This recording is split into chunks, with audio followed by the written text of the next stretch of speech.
แค้นอยากจะขอเป็นแฟนกลัวหาเลี้ยงไม่ไหว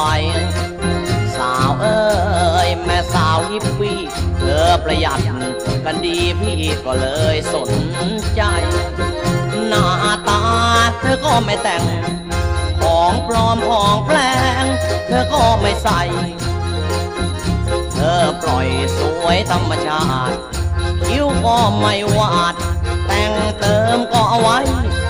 เมื่อได้เห็นหัวใจละเต้นที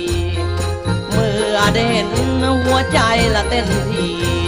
ห้วยสาวฮิปปี้บ่ใส่เสื้อสั้นหน่อย